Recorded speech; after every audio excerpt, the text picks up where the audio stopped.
आपल्याबरोबर काँग्रेसचे आमदार रवींद्र धंगेकर आहेत।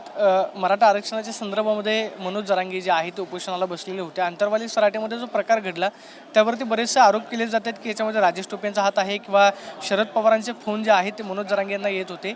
या सगळ्या प्रकरणाची चौकशी करण्यासाठी आता SIT नेमलेली आहे। तुमची नेमकी मागणी काय? मागच्या विधानसभेमध्ये माननीय फडणवीस साहेबांनी जे आश्वासन दिले होते की पहिल्या कॅबिनेटमध्ये मी आरक्षण देईन, पहिल्या 40 दिवसामध्ये आरक्षण देईन, मग धनगर समाजाचं असेल, मराठा समाजाचं असेल, मग हे आश्वासन दिल्यानंतर समाजाला एक आशा वाटायला लागली की आम्हाला या भविष्यामध्ये आम्हाला आरक्षण मिळेल। आणि त्यानंतर ही सगळं निवडणुका संपल्यानंतर भारतीय जनता पार्टीचं सरकार शांत बसलं।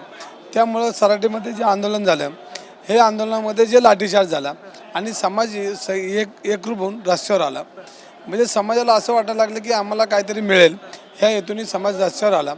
माननीय जरांगे पाटलांचं जे म्हणणं होतं, जी मागणी होती, ती मागणी यांनी त्यांच्यावर काय चर्चा केली ही काँग्रेस पक्षाने सातत्याने विचारतात की जरांगे पाटील आणि शासन यांच्या काय चर्चा झाल्या त्या जाहीर कराव्यात।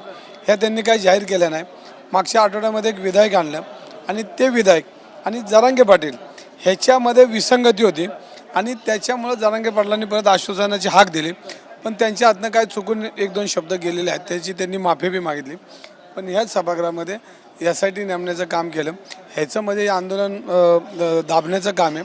हे आंदोलन त्यांनी दाबू नये, समाजाचा विचार करून जरांगे पाटलावर वैयक्तिक राग न काढता समाजाचा विचार करून त्यांच्या म्हणण्याला दुजोरा द्यावा आणि त्यांच्यामध्ये ते SIT रद्द करून त्यांच्यावर जे कडक शासन किंवा काही चुकीच्या पद्धतीने आंदोलन भरकटण्याचा प्रयत्न शासनाचा होतो तो न करता मराठा समाजाला त्यांनी ज्या पद्धतीने त्यांनी आश्वासन दिले त्या पद्धतीने त्यांना न्याय देण्याचं काम करावं। SIT तुम्ही काय रद्द करण्याची मागणी करता? SIT म्हणजे आंदोलन दडपण्याचं काम आहे। जे समाज जे बोलत होता आणि शासन जे बोलत होतं ते जाहीर करावे, काँग्रेस पक्षाचीच मागणी। आणि ते जाहीर झाल्यानंतर SIT नेमून हे दाबण्याचा प्रयत्न आहे, एक वेगळं चित्र या महाराष्ट्रात उभं करतात आणि मराठा समाजामध्ये भांडणं लावण्याचं हे काम आहे आणि जरांगे पाटलांचं आंदोलन हे दाबण्याचा ह्याच्यामध्ये प्रकार दिसतोय। पुण्यातलं ड्रग्ज प्रकरण जे आहे ते चर्चेमध्ये आहे।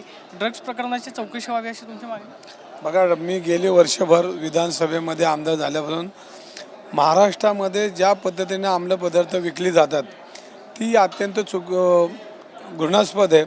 पुन्हा विद्येचं माहेरघर आहे। विद्येच्या माहेरघरामध्ये अशा पद्धतीनं गेली कित्येक वर्ष अंमली पदार्थ विकली जातात। अनेक मुलं त्याच्यामध्ये बळी पडतात। मागच्या आठवड्यामध्ये 2 मुली रस्त्यावर लोळताना आपण बघितलं आहे। म्हणजे इतके भयानक चित्र आहे। हे सावित्रीचं पुणे, छत्रपतींचं पुणे, मग विद्येचं माहेरघर आहे, संस्कृती पुण्याची, आणि त्याच्यामध्ये अंमली पदार्थ विकताना पब संस्कृती आली, हुक्का पार्लर संस्कृती आली, ही ताबडतोब बंद करावी।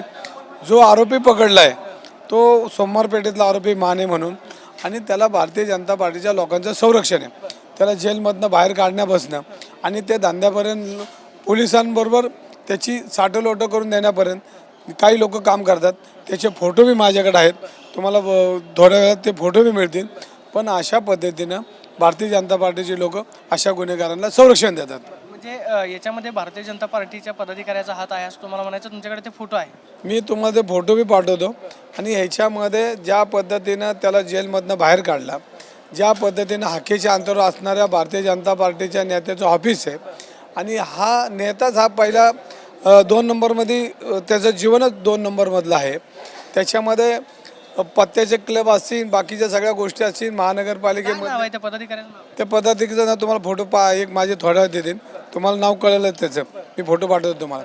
तर अशा पद्धतीनं गुन्हेगारी लोकांना संरक्षण देणं, महानगरपालिकेमध्ये टेंडर सेट करणं, आयुक्ताच्या केबिनमध्ये बसून पुणे महानगरपालिकेचे टेंडर लाईनअप करणं, हे काम करणारा नेता, गुन्हेगारांना जवळ करणारा आणि वरिष्ठांची वसुली करणारा हा तो नेता आहे। आणि ह्या नेत्यांनी असे गुन्हेगार पाळलेले आहेत। त्यातला फडणवीसांकडे काय मागणी आहे गृहमंत्री म्हणून? ते पुण्यामध्ये आलेले होते, पोलीस आयुक्तांचं त्यांनी अभिनंदन केलं की 4000 कोटीचं ड्रग जे आहे ते पुणे पोलिसांनी जप्त केलं, ही पुणे पोलिसांची कामगिरी आहे म्हणून त्यांनी अभिनंदन सुद्धा केलं। हे अपय झाकण्यासाठी यशाकडे ते नेलेलं बक्षीस आहे। कारण हा व्यवसाय हा काही एका दिवसात 4000 कोटीचा सापडला, हे वर्ष करत होता। मी गेल्या वर्षीपासून हे ओरडतोय, मग हे जर अंमली पदार्थ मग एका दिवसात आलंय का? एका दिवसात हा कारखाना चालू झाला आहे का, त्या कारखान्याची चौकशी करा. त्याचा तोच कारखान्याला पहिले त्याच्यावर नोटीस आहेत, प्रशासनाने त्याला नोटीस आहेत, तरी हा चालतोय. मग पोलीस काय करतात, गुप्तचर यंत्रणा काय करते, आणि मग याच्यामध्ये कोणाचे हात भरकटले आहेत, कोणाचे हात भ्रष्टाचारात गुंतलेले आहेत, ह्याची चौकशी झाली पाहिजे. अधिकाऱ्यांची चौकशी झाली पाहिजे. आणि ह्याच्यामध्ये ज्या ज्या वेळेला आज तुम्हाला दुसऱ्या दिवशीच 4,000 कोटीचे अंमली पदार्थ पकडल्यानंतर दुसऱ्या दिवशी त्या 2 मुली गडबड लोळत होत्या. म्हणजे ह्याचा अर्थ की पुणे शहरामध्ये पब संस्कृती, गांजा संस्कृती, हुक्का पार्लर संस्कृती ही ताबडतोब बंद करावी अशी मी मागणी करतो. शेवटचा प्रश्न, काल भाजपचे प्रभारी जे आहेत ते पुण्यामध्ये आलेले होते. लोकसभा निवडणुकांची तयारी सुरू झालेली आहे. तुम्ही लोकसभा निवडणूक लढवण्यावरती ठाम आहात? महाविकास आघाडी करून तुम्हाला उमेदवारी? मला माझ्या पक्षाने आदेश दिला तर मी निवडणूक लढवायला तयार आहे. आमच्या पक्षामध्ये 20 लोकांनी तिकीट उमेदवारी मागितली. त्यांचा विचार आणि माझा विचार, त्यांचा विचार झाला तर अजूनही पक्षामध्ये सिनियर लोक आहेत, मी बी आहे. मला पक्षाने उमेदवारी तर मी लढणार आणि जिंकणार. आपण पाहतोय की पक्षानं उमेदवारी दिली तर मी निवडणूक लढणार आणि जिंकणार अशी प्रतिक्रिया आमदार रवींद्र धंगेकरांनी दिल्याचं पाहायला मिळतं. Camera person Yogesh Sonawi, Pradeep Kapse, TV9 Marathi, Mumbai.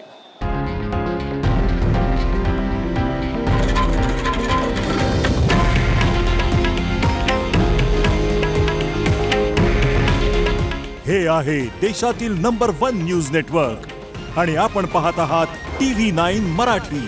काळजी तुमची, हित महाराष्ट्राचं.